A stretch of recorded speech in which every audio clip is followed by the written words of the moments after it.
E aí, galerinha do sexto ano, beleza pura sem mistura, professor Rogério com vocês aqui do Instituto Educacional Elinho, onde nós temos Deus em primeiro lugar, o ensino de qualidade é sempre muito bem, meu bem.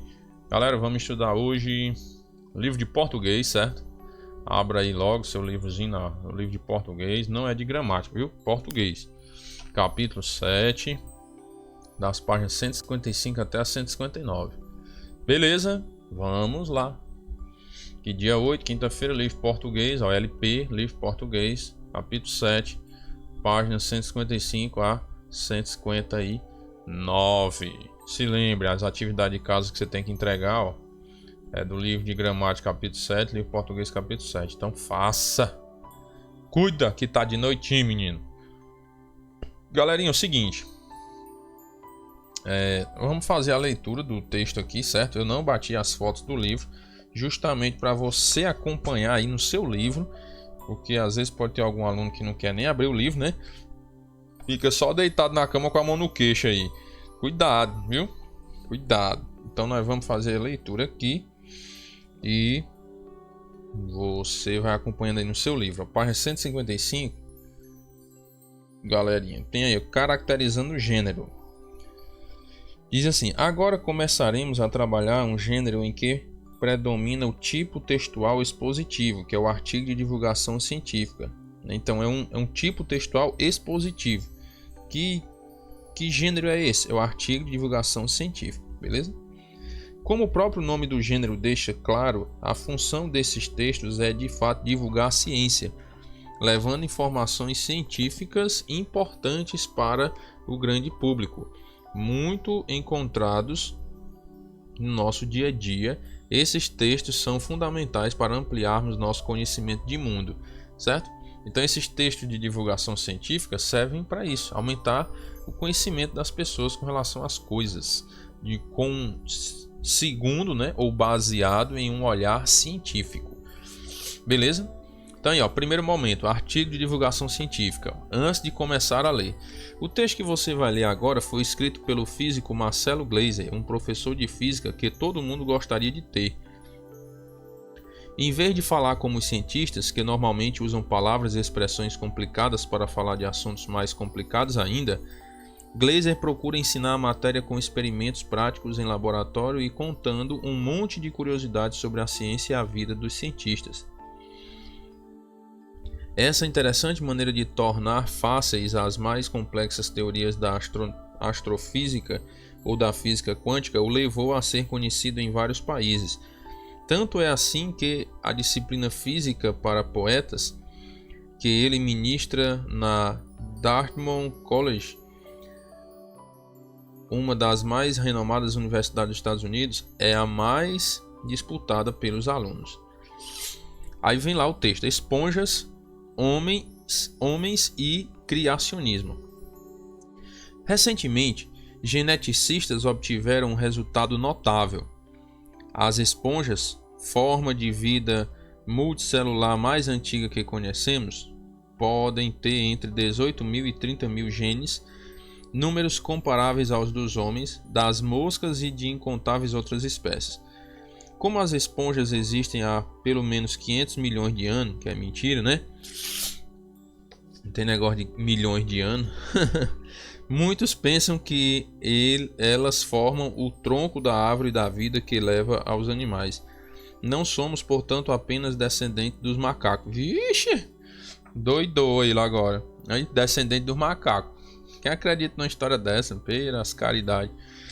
Nós somos descendentes de Adão e Eva, mano. Negócio de macaco. Nós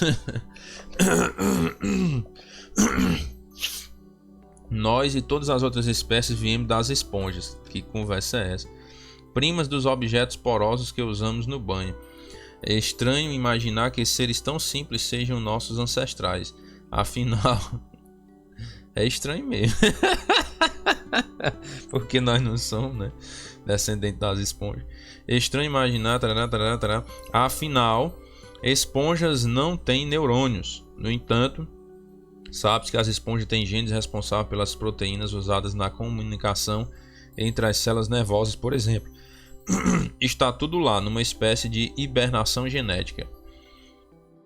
A descoberta incita uma questão importante: de onde veio todo esse aparato genético das esponjas? Se adotarmos uma postura reducionista para a evolução da vida, é natural supor que as primeiras formas de vida eram simples, isto é, com um número reduzido de genes. O pulo em complexidade de alguns genes para milhares não é trivial. Criacionistas vão adorar como essa complexidade foi atingida sem a intervenção de um engenheiro. Olha aí, tá vendo? Engenheiro, engenheiro. Muito bem. Prevejo que argumentos criacionistas, como o baseado na existência implausível do olho, serão revisados para incluir a complexidade genética das esponjas, degraus abaixo da escada evolutiva. Na escada evolutiva, biólogos não terão dificuldade para rechaçar essa argumentação. Não se pode usar dados necessariamente incompletos para se construir um argumento de caráter definitivo. O processo de investigação científica é cumulativo. Darwin foi atacado pelos elos perdidos no registro de fósseis. Seus críticos queriam uma progressão contínua das formas de vida como num filme, sem os pulos que necessariamente existem. Esse tipo de continuidade é impossível por ao menos duas razões. Primeiro, é inocente querer que fósseis de todas as espécies que existiram no passado tenham sido preservadas até o presente. Alguns foram destruídos e outros não se fossilizaram. Mesmo que todos tivessem sido fossilizados, achá-los seria impossível, já que jazem espalhados pelas entranhas da Terra. Segundo, devemos considerar a ideia de que a evolução da vida não pode ser separada da dramática história da Terra. Cataclismos globais, como a queda de um asteroide ou grandes erupções vulcânicas, redefiniram a evolução da vida. É de se esperar que existam descontinuidades. Achar que a complexidade das esponjas é evidência de algum criador é como pegar um filme na metade e não admitir que metade já passou. Que conversa é essa?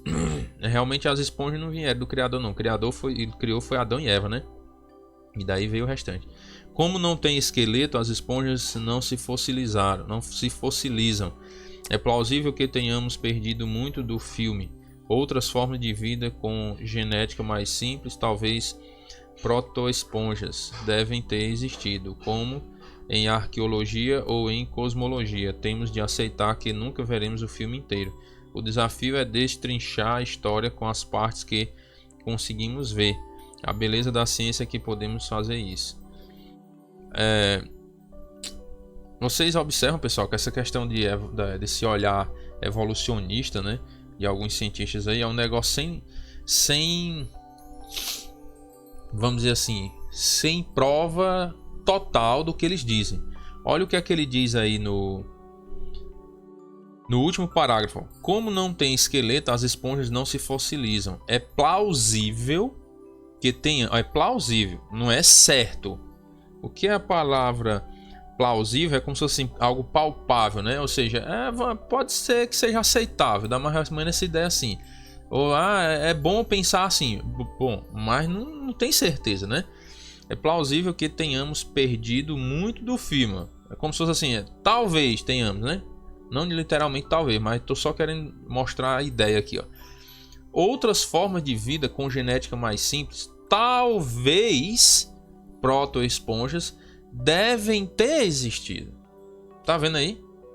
Não é existiram, segundo a prova científica, disso, aquilo, outro. Você tá vendo que ele vai chutando, né? Ó. Talvez, ó. Outras formas de vida com genética mais simples, talvez. Como assim? Que ciência é essa, né? E a ciência tem prova, entendeu? É baseada em provas, em experimentos e registros confiáveis.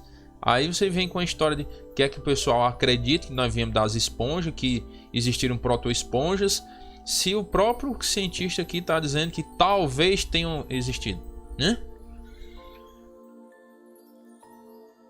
Tá entendendo aí, pessoal? Então tem que ter muito cuidado nessa história aí da evolução, porque é um negócio sem pé e sem cabeça, né? Aí, galerinha, é o seguinte. Na página 156 ainda, no finalzinho aí, tem o dicionário, né? Notável, ó, quer dizer digno de nota, admirável. Hibernação, que é um sono profundo e prolongado. Reducionista, que é simplificada. Trivial, que é de conhecimento de todos, o corriqueiro. Criacionistas, né? Para a Igreja Católica e outras instituições religiosas, o criacionismo é uma doutrina segundo a qual Deus criou o mundo em 6 dias e no 7º descansou. Pronto, isso são os criacionistas, né? Eles creem que Deus criou o mundo em 6 dias e descansou no 7º. Implausível, que é inaceitável. Rechaçar, rebater. Cumulativo, é que acumula. Jazem, né? Do verbo jazer, que está enterrado, quer dizer que está enterrado, certo? Cataclismos, transformações muito grandes na superfície da Terra, catástrofes. Destrinchar, que é analisar detalhadamente. Beleza. Aí no Aprenda Mais, aí da página 157, diz assim, ó. Marcelo Gleiser nasceu no Rio de Janeiro em 1959. Aqui é só informações sobre ele, né? Embora quisesse ser músico, desde criança ele se interessava pela natureza, paixão que o levou a cursar engenharia química, mas essa ainda não era seu caminho. Esse ainda não era seu caminho. Na metade do curso ele decidiu fazer física na Pontífice Universidade Católica do Rio de Janeiro, que é na PUC, né? Em 1982, um ano depois de concluir o curso, fez seu mestrado na Universidade Federal do Rio de Janeiro e em 86 tornou-se PhD pela King's College London, que é a Universidade do Rei, né, de Londres, a Universidade de Londres aí. Desde 91, Gleiser é professor de Física e Astrofísica do Dartmouth College, nos Estados Unidos, e já recebeu inúmeros prêmios por sua atuação como grande professor e divulgador da ciência. Muito bem, meu bem.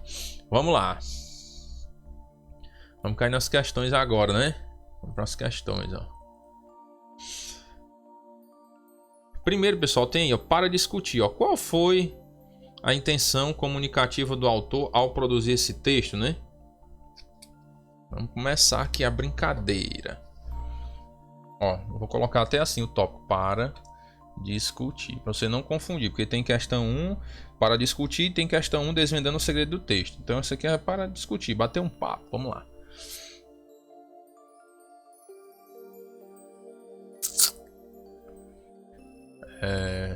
Para discutir, questão 1. Ele quis divulgar para os seus leitores os resultados de uma pesquisa científica sobre a genética das esponjas. Certo? Muito bem. Questão 2, pessoal, ó. Certamente esse artigo trouxe várias informações novas para você. Qual delas você achou mais interessante? Aí você vai dizer, né? Resposta pessoal aí. É o que você achou mais interessante. Beleza? Ó, no final do 7º parágrafo, Gleiser fez uma pergunta. Como essa complexidade foi atingida sem a intervenção de um engenheiro? Quem seria esse engenheiro? Deus, né?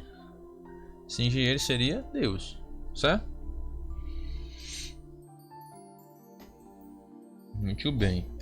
Aí no versículo 4, na questão 4, ó, para você a origem do universo é da vida e da vida, melhor dizendo, é obra de um engenheiro? Aí você vai dizer sim ou não, né? Eu creio que sim, né? É obra de Deus.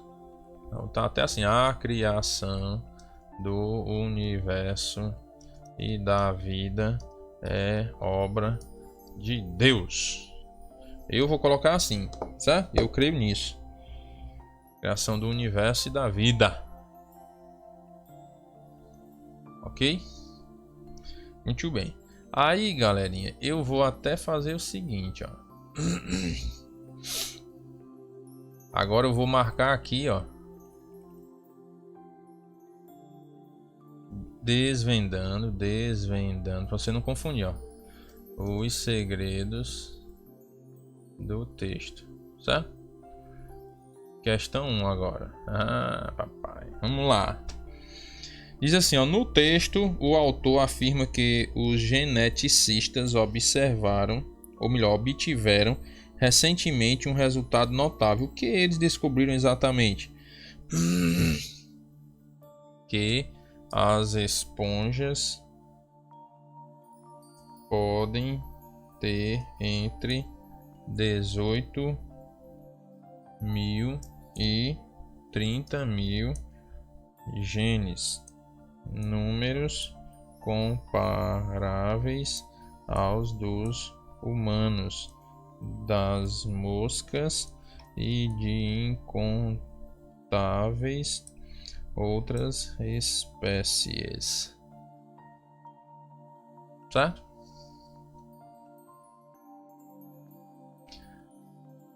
Muito bem, ó. Que as esponjas podem ter entre 18 mil e 30 mil genes, números comparáveis aos dos humanos, das moscas e de incontáveis outras espécies. Muito bem. Questão 2. Fique ligado aí, hein? Vou até separar aqui para não misturar aí. Para qualificar os resultados das pesquisas dos geneticistas, o autor utilizou o adjetivo notável. No texto, poderíamos substituir esse adjetivo por implausível? Não, né? Não. Se você olhar no dicionário, olha o sentido de notável, ó, digno de nota, é admirável. Agora, implausível, inaceitável. Algo admirável para algo inaceitável não tem nada a ver, né? Então essa substituição não faria sentido. Substituição não faria sentido. Pois tornaria inaceitável o resultado a que chegaram os cientistas. Certo? Essa substituição não faria sentido, pois tornaria inaceitável o resultado a que chegaram os cientistas. Questão 3. Por que muitos cientistas acreditam que as esponjas formam o tronco da árvore que leva aos animais? Porque elas são muito antigas.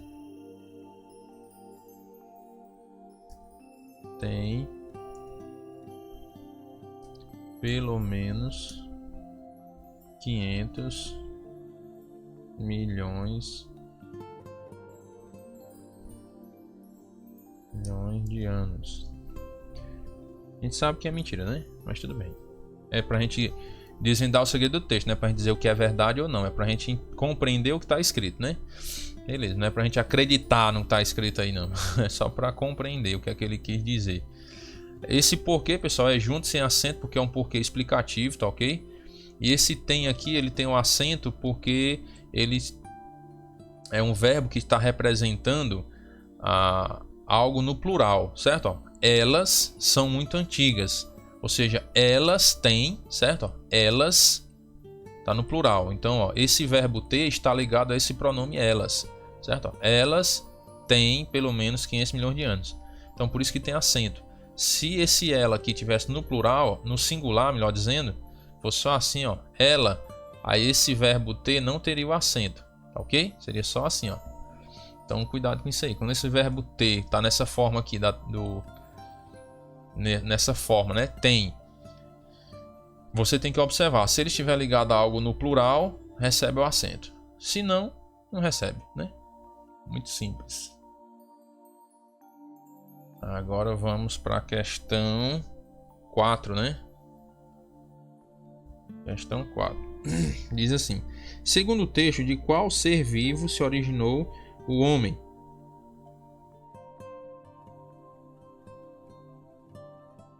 De qual ser vivo se originou o homem? Das esponjas, né? Segundo o texto, né? Segundo o texto. Vocês sabem que não foi, né?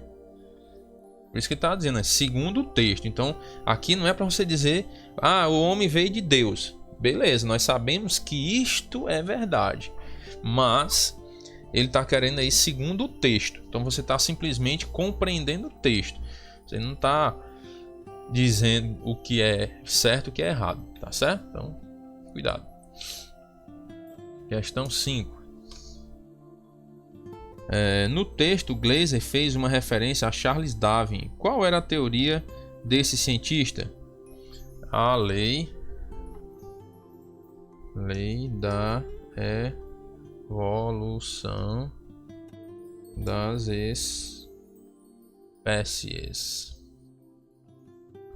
segundo a qual todos os organismos se originam de outros mais primitivos, ou seja, que vieram antes, né, por meio de mutações genéticas, certo? A lei da evolução das espécies, segundo a qual todos os organismos se originam de outros mais primitivos. Primitivos é porque veio antes, certo, pessoal? Por meio de mutações, ou seja, transformações, né? Mutações são as transformações genética, ou seja, nos genes, né, ali no organismo do ser, beleza? Sexta questão, por que é impossível identificar todas as formas de vida que já existiram no planeta? Vamos lá, porque essa identificação só é possível mediante o estudo dos fósseis, como os que não foram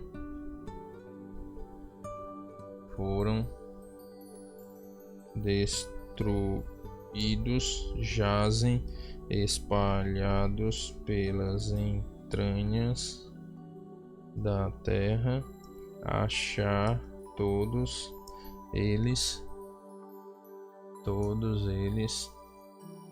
é uma tarefa inimaginável, certo? Porque essa identificação só é possível mediante o estudo dos fósseis. Como os que? Como assim, professor? Como os fósseis que não foram destruídos jazem espalhados pelas entranhas da Terra. Só que aqui você não vai escrever fósseis de novo, né, pai? Esse pronomezinho aqui, oblíquo do caso, pronome pessoal do caso oblíquo, da terceira pessoa do plural, já está se referindo aos fósseis, ó. Como os que, né? Os que, tá falando, esse os, tá falando de quê? Os fósseis, né? Como os fósseis, né, que não foram destruídos jazem espalhados pelas entranhas da Terra. Achar todos eles, ó, eles quem? Fósseis, é uma tarefa inimaginável. Você tem que começar, para você entender o texto, galerinha, você tem que compreender esses pronomezinhos, ó. Pronome aqui, ó. Pronome pessoal do caso reto aqui, ó. Não tá no plural. Fósseis não tá no plural, ó. Tá vendo aí? Você, ó, vê que concorda, né, ó. Você não podia jamais, ele está se referindo à Terra. Mas pera aí. A Terra tá no singular, ele está no plural. Já não pode, né, pai? Já não pode. Então, fica ligado.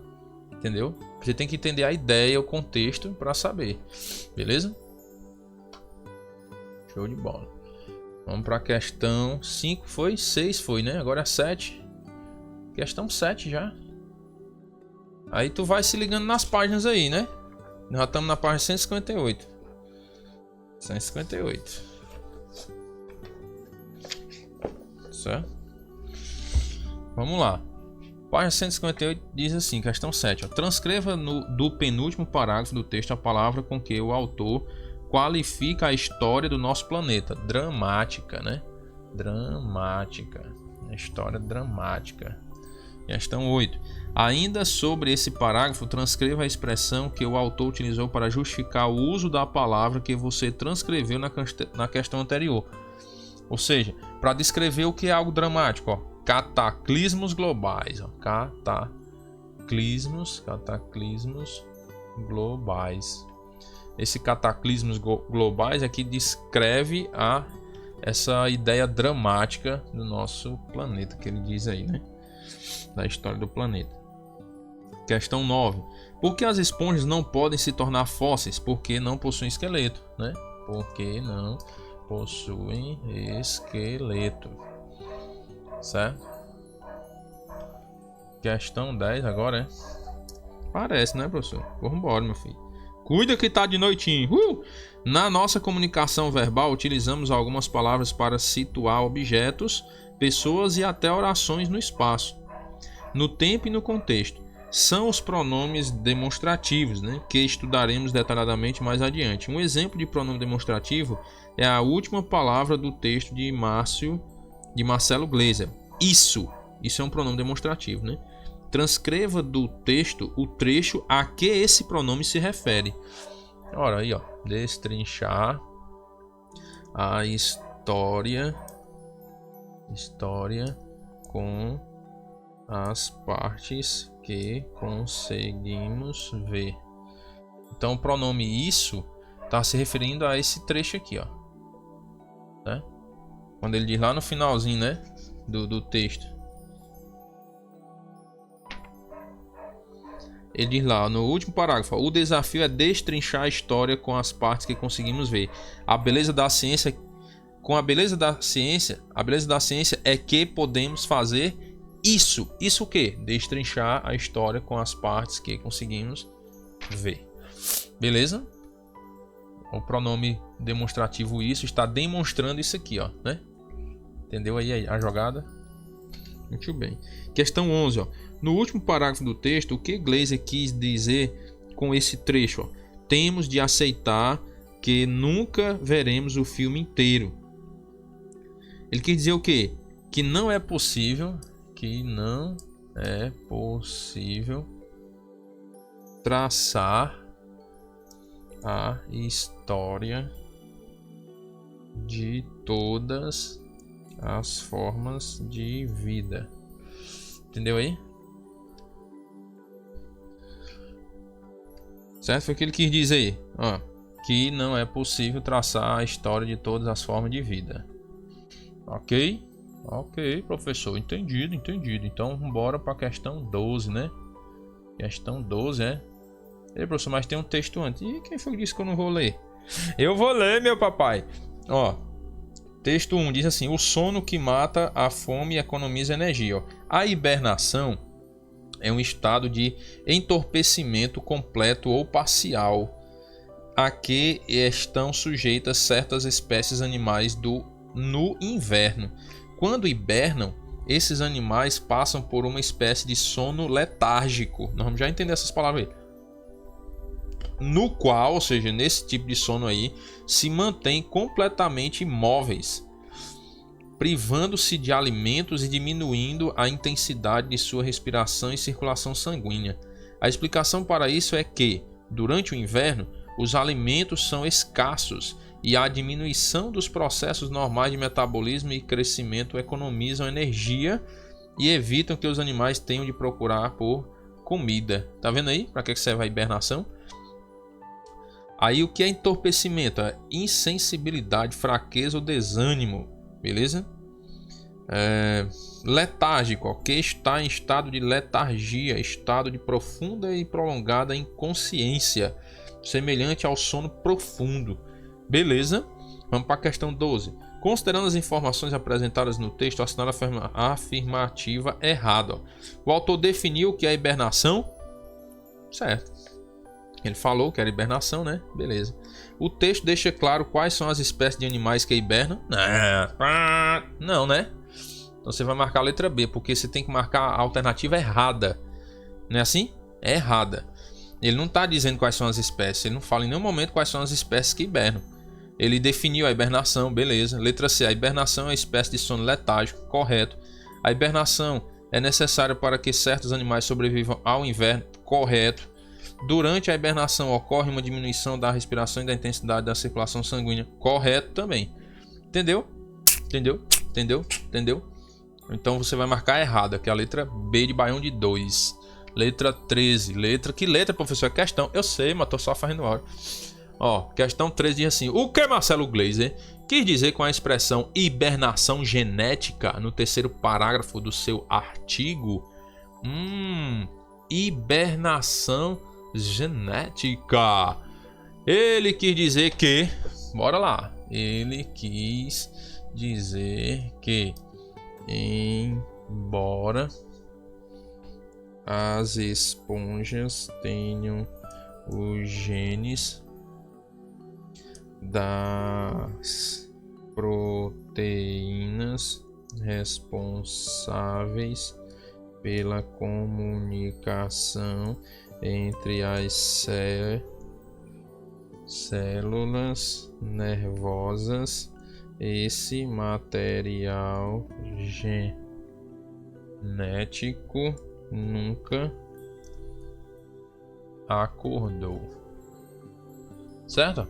Ele quer dizer que, embora as esponjas tenham os genes das proteínas responsáveis pela comunicação entre as células nervosas, esse material genético nunca acordou, certo? Beleza? Isso quer dizer hibernação genética.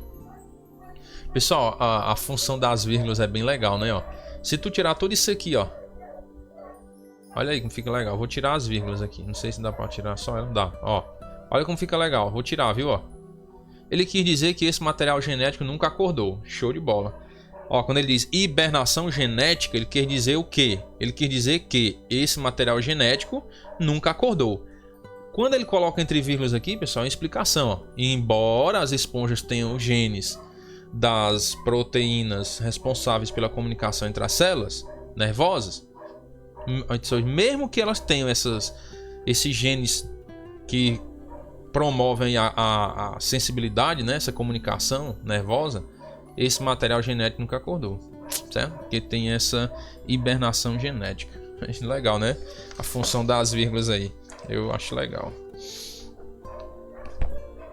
Geralmente a gente pode usar a vírgula para explicar, né, alguma coisa. Questão 14, né, galera?